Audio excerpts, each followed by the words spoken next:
লৌহবল নিক্ষেপে রাজ্যস্তরে bronze জয় পুরুলিয়ার সৌমাল্যর, খুশির হাওয়া জেলা জুড়ে। রাজ্যস্তরের অ্যাথলেটিক্সে ফের একবার সাফল্যের উজ্জ্বল স্বাক্ষর রাখল পুরুলিয়ার সন্তান সৌমাল্য দেশমুখ।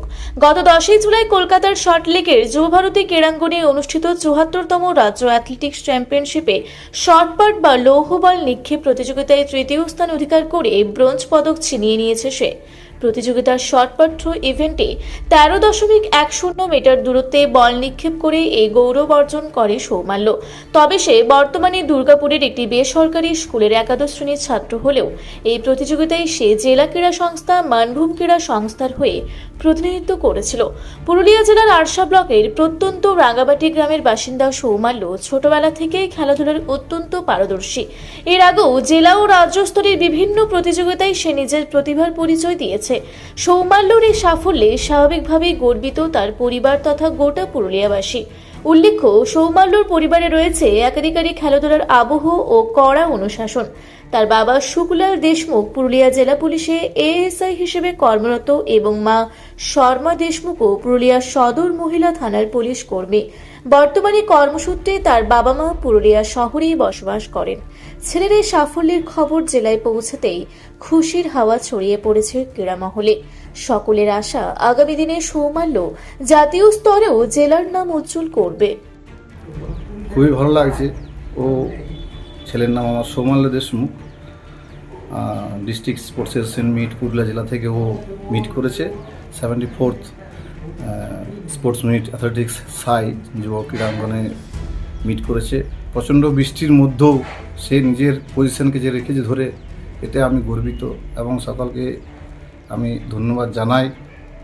বিগত দিন ও কন্টিনিউ একই রকমভাবেই যে তার নিজের পজিশন ধরে রেখেছে, এতে আমিও খুবই গর্বিত এবং সকল জেলাবাসীর কাছে আমি আনন্দিত। আগামী দিনে এই খেলাধুলার ক্ষেত্রে ছেলের কাছ থেকে কি আশা করছেন? আগামী দিনে বলতে এখন বর্তমানে সে দুর্গাপুর ডিপিএস পড়াশোনা করছে। আমি ওখান থেকে খবর পেয়েছি ওকে ভুবনেশ্বর কিটে আবার ওখানে কম্পিটিশন নিয়ে যাওয়ার জন্য ওরা সিলেকশন করেছে। আশা করব আরও ভালো পজিশন যেন পায়, তাতে আমাদের জেলারও নাম হবে এবং আমরা তো গর্বিত। আমরা দুজনেই পুলিশ সার্ভিস, দুজন স্বামী স্ত্রী, সময় দিতে পারি না, তবু ছেলে নিজের চেষ্টায় যে এতদূর গেছে, এতে আমি খুবই আনন্দিত এবং আমি আমার ডিপার্টমেন্টকেও একটা সুনামের পথ জানাতে পারি। জেলার খেলাধুলার মান উন্নয়নে যে সমস্ত জনপ্রিয় খেলাগুলির সঙ্গে সমান্তরালভাবে অন্যান্য খেলাগুলির সেই হিসাবে গুরুত্ব দেওয়া হয় না, সেখান থেকে পুরুলিয়া থেকে প্রতিনিধিত্ব করে আপনার ছেলে একটা খুব ভালো জায়গায় স্থান দখল করেছে। আগামী দিনে অন্যান্য খেলোয়াড়দের অ্যাথলেটিক্সে আসার জন্য কীভাবে অনুপ্রাণিত করবে আপনার ছেলের এই আজকের ভূমিকা? আমি তো চাই খেলাধুলা সবার মধ্যে জেগে উঠুক, কিন্তু আজকালকার দিনে খেলাধুলার প্রাধান্য কমে গেছে। আমরা আরশা রাঙামাটি গ্রামের বাসিন্দা, আমরা বর্তমানে চাকরি সূত্রে এখন পুরুলিয়ায় রয়েছি। আমি সেই গ্রামেরও আবেদন করেছি যে খেলা কোনোটাই ছোট নয়, যে কোনো ইভেন্টেই হচ্ছে আমাদের একটা মূল্যবান জায়গা।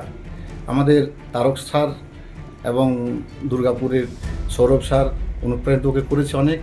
তারক স্যার গৌতম দাকে অশেষ ধন্যবাদ যে ও একটা ইন্ডিভিজুয়াল একটা পার্টিসিপেট করে যে একটা স্থান থেকে করেছে। এতে আমি পুরুলিয়া জেলার সকলকে জানাতে চাই যে খেলার মধ্যে কোনো এটা আমাকে হতে হবে, ওটা আমাকে হতে হবে, এটা কোনো বড় জিনিস নয়। যে কোনো ইভেন্টে পার্টিসিপেট করা হচ্ছে আমাদের মূল কাজ। আমি আশা করব আমার ছেলের এই একটা যোগ্যতা দেখে আগামী দিনে নবজওয়ান ছেলেরা আরও আসুক এবং আমাদের জেলার কেমন লাগছে? খুব ভালো লাগছে। ছেলে, আপনারা তো সময় দিতে পারেন না, কাজের মধ্যে থাকেন, ডিউটির মধ্যে স্বামী স্ত্রী দুজনেই, তার মধ্যেও যে ছেলে এই সাফল্য পেয়েছে, কি বলবেন সেই বিষয়ে? এটা আমার খুব ভালো লেগেছে, আর ছেলে যে এতটা দূর চলে গেছে এটাকে আমার খুব লেগেছে, ভালো লেগেছে। আগামী দিনে কি আশা করছেন? আরও উপর দিকে উঠুক ছেলে। মাকেও করেছিল, আবার বাবাকেও করেছিল। আমি দেখিনি, কিন্তু ওর বাবা গেছিল, ওর বাবা দেখেছি। পুরুলিয়ার পাত্রপাত্রী যোগাযোগের একমাত্র বিশ্বস্ত প্রতিষ্ঠান বিবাহ পরিচয়। আপনার মনের মতো জীবনসঙ্গী খুঁজতে পাশে রয়েছে বিবাহ পরিচয়। তাই আর দেরি না করে আজই যোগাযোগ করুন বিবাহ পরিচয়। Municipality commercial complex, 2nd floor, Chaibasa road, opposite PWD office, Purulia. Mobile নম্বর 9232440272।